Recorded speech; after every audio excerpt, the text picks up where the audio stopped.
नमस्कार, मैं प्राची तिवारी, आप देख रहे हैं दैनिक भास्कर।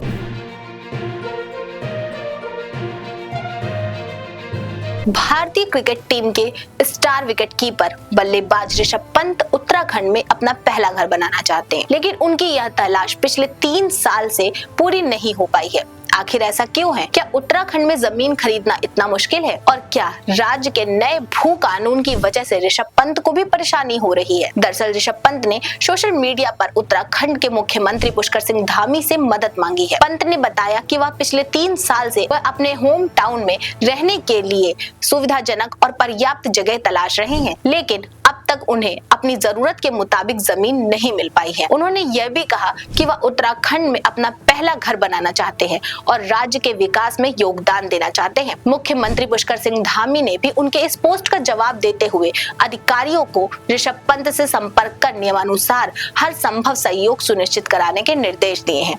लेकिन इस पूरे मामले के बीच उत्तराखंड के भू कानून की चर्चा एक बार फिर तेज हो गई है।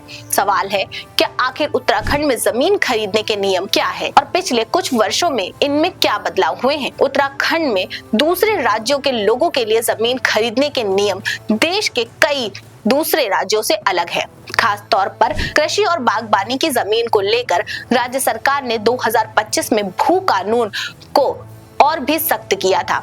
नए प्रावधानों के तहत उत्तराखंड के 11 पर्वतीय जिलों में बाहरी राज्यों के लोग कृषि और बागबानी के लिए जमीन नहीं खरीद सकते। हालांकि हरिद्वार और उधम नगर को इस प्रावधान से बाहर रखा गया है।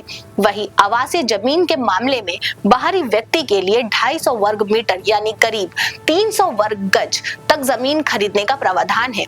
इसके अलावा जमीन खरीदने वाले को अपने उद्देश्य से जुड़े शपथ पत्र भी देना होगा। यानी उत्तराखंड में जमीन खरीदने से पहले यह देखना जरूरी है कि जमीन किस जिले में है, उसका इस्तेमाल किस उद्देश्य के लिए किया जाएगा और उन पर कौन से भू कानून लागू होते हैं। अब सवाल ये है कि उत्तराखंड के भू कानून इतने सख्त क्यों हैं और आखिर पिछले 2 दशकों से इन कानूनों में क्या क्या बदलाव हुए हैं। उत्तराखंड के अलग राज्य बनने के बाद से जमीन खरीदने के नियमों में लगातार बदलाव होता आया है। साल 2003 में तत्कालीन एनडी तिवारी सरकार ने बाहरी राज्यों को लोगों के लिए जमीन खरीदने की सीमा 500 वर्ग मीटर तय की थी। इसके बाद 2007 में भी बीसी खंडूड़ी सरकार ने इस सीमा को घटाकर 250 वर्ग मीटर कर दिया था। फिर 2017-2018 में तत्कालीन त्रिवेंद्र सिंह रावत सरकार ने भू कानून में बड़ा बदलाव किया गया। उत्तर प्रदेश जमींदारी विनाश एवं भू सुधार अधिनियम 1950 में संशोधन के जरिए पहाड़ी क्षेत्रों में जमीन खरीदने की सीमा को लेकर बड़ी छूट दी गई। इसका मकसद पर्यटन और निवेश को बढ़ावा देना था, लेकिन इसके बाद स्थानीय स्तर पर जमीन की बढ़ती कीमतों और जमीन के बड़े पैमाने में बाहरी लोगों के हाथ में जाने से लेकर बड़े सवाल उठने लगे।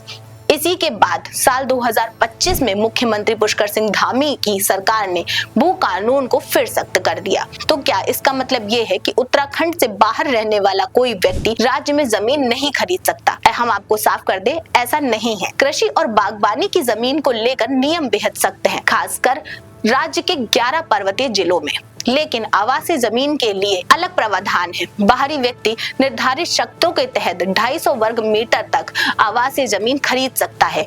इसके लिए प्रक्रिया और जरूरी दस्तावेज पूरे करने होते हैं। जमीन खरीदने से पहले उसके उपयोग और स्थान की जांच जरूरी है।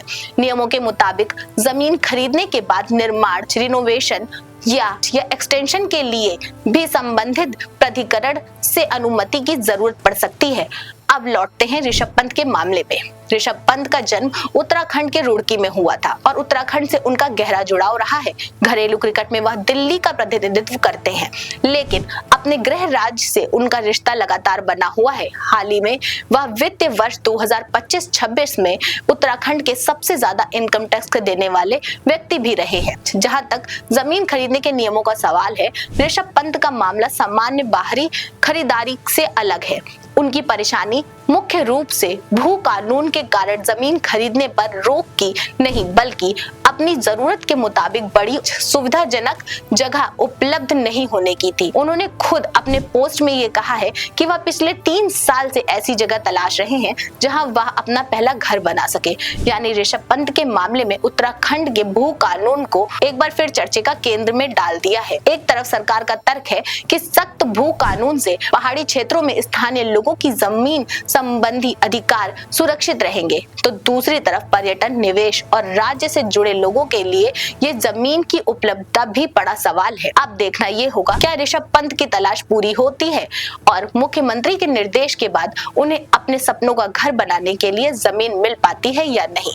तब तक के लिए देश और दुनिया की तमाम बड़ी खबरों के लिए आप बने रहिए दिनक भास्कर के साथ।